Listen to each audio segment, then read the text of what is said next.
Hello, my name is Liz Shanks, mom of two, and children's book enthusiast.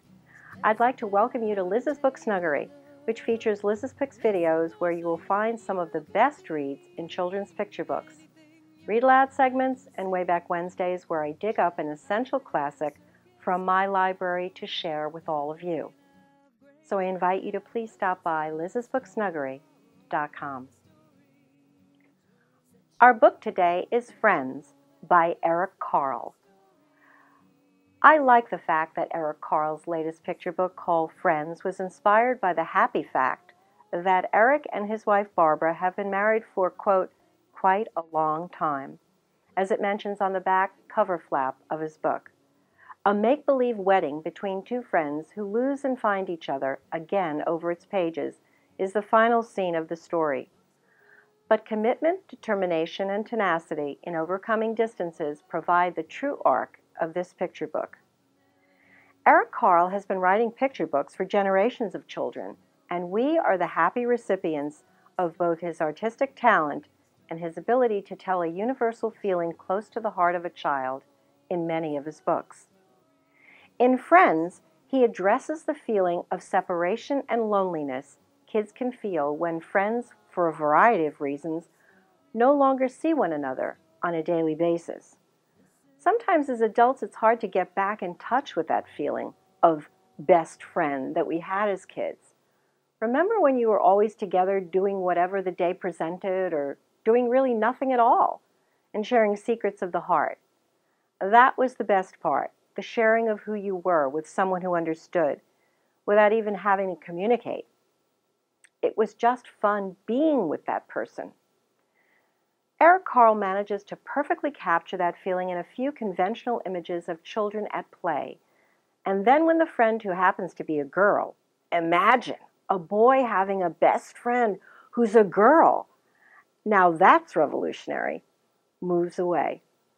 The boy misses her and determines to find where she has gone.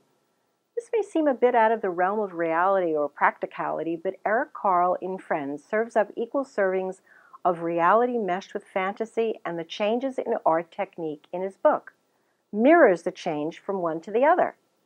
The boy sets out on a fantastical journey to find his friend, and the artist's approach to telling his story uses his hand-painted tissue paper technique.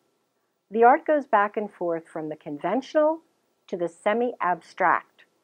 Both approaches serve the flow of the story depending on where the young boy is in his search.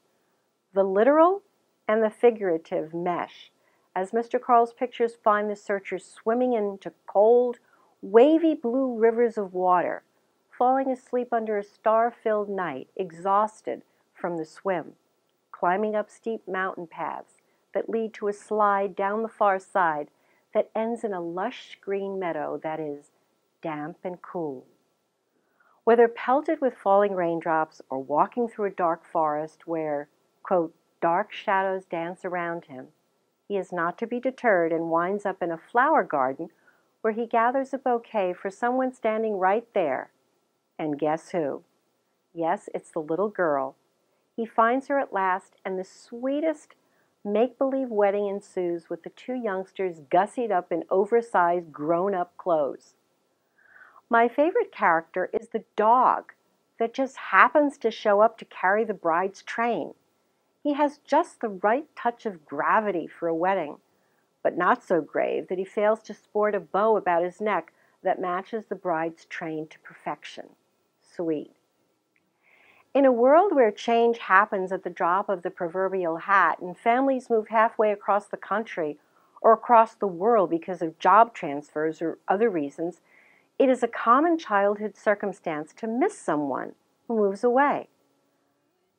I remember as a child how I felt when my best friend next door went away for the summer to the lake with her family. 2.5 months seemed endless. Young readers will identify with moves that change the familiar pattern of having a best friend that you look forward to seeing on a daily basis. And Mr. Carle evokes, through the young boy's arduous and symbolic journey, the value placed on friendship. It's worth the journey. I wonder, but I'm just guessing, that Mr. Carle is also hinting, from experience, how special it is when your best friend is also the one you get to marry. I'm Liz Shanks, and thank you for joining us on this video from Liz's book Snuggery. Our book today was Friends by Eric Carle. And remember, you are what you read. And I'll see you next time. Bye.